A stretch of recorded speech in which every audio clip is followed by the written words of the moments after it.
A Bíblia afirma em Efésios capítulo 2, a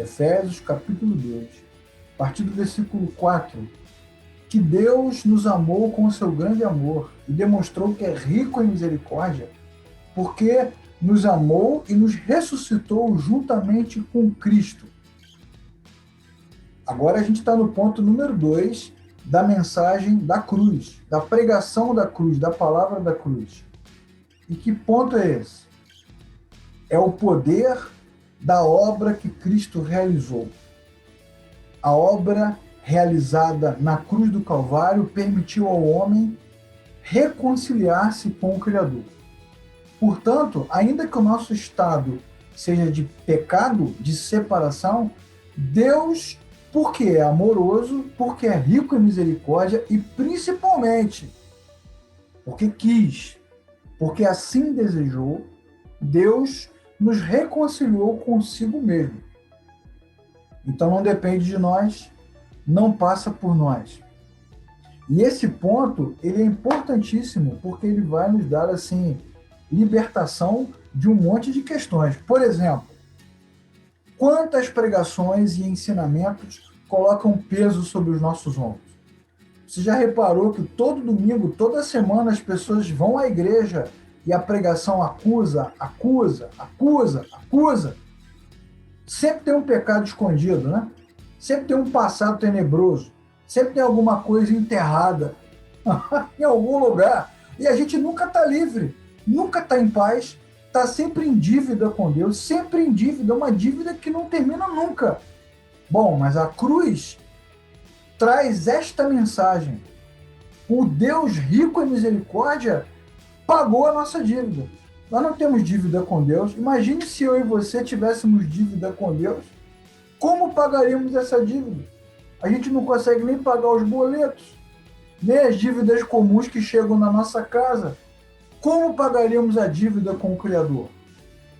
Portanto, rejeite, não aceite, olha só, não aceite essas acusações de que você sempre tem alguma coisa errada por trás, de que as coisas precisam ser consertadas, que você tem que fazer um congresso, participar de uma conferência, sabe, fazer um pacto, um voto, alguma coisa para se livrar de algo que mancha a sua vida. Bom, isso não é verdade.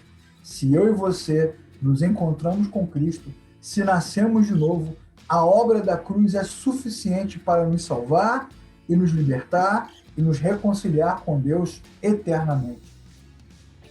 Esse é o primeiro ponto. É a primeira coisa que esta mensagem coloca de forma muito definitiva.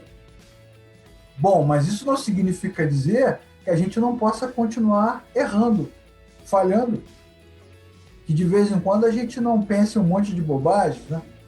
Ou não pratique o mal de alguma forma. E qual a diferença do nosso estado atual para o estado anterior? Qual a diferença dos cristãos que nasceram de novo para aqueles que ainda não se encontraram com Cristo? É que agora, mesmo que você fale, erre, tropece de alguma forma, você tem acesso, tem comunhão, tem conexão com o Criador para falar com Ele e assumir e dizer: é verdade, eu errei, e arrepender-se. E este arrependimento, este sentimento, traz refrigério e consolação. Nenhum tipo de pecado, nenhum tipo de erro ou falha pode separar o homem do Criador depois que ele foi alcançado pela obra de Cristo. O aspecto que esse texto traz à tona e mostra para a gente com clareza é que muitas igrejas, muitas comunidades vivem disso, né? Vivem de acusação, de opressão, para que você fique ali firme todo dia, segunda, terça, quarta, quinta, sexta, sábado, domingo, de manhã, de tarde, de noite, pedindo, clamando, gritando, clamando por socorro, como se Deus estivesse longe. Os louvores, muitas vezes melancólicos, as pregações, muitas vezes acusadoras. Mas, como também nos ensina a Bíblia, quem nos acusará? Quem colocará peso sobre nós? Quem apontará o nosso passado Quem dirá que não podemos servir a Deus se foi Cristo quem morreu por nós? Se foi Cristo quem nos libertou? Nada. Ninguém. Ninguém. Como a Bíblia afirma, depois que Cristo morreu na cruz e nos resgatou, nada, nem ninguém poderá nos separar do amor de Deus que está em Cristo Jesus.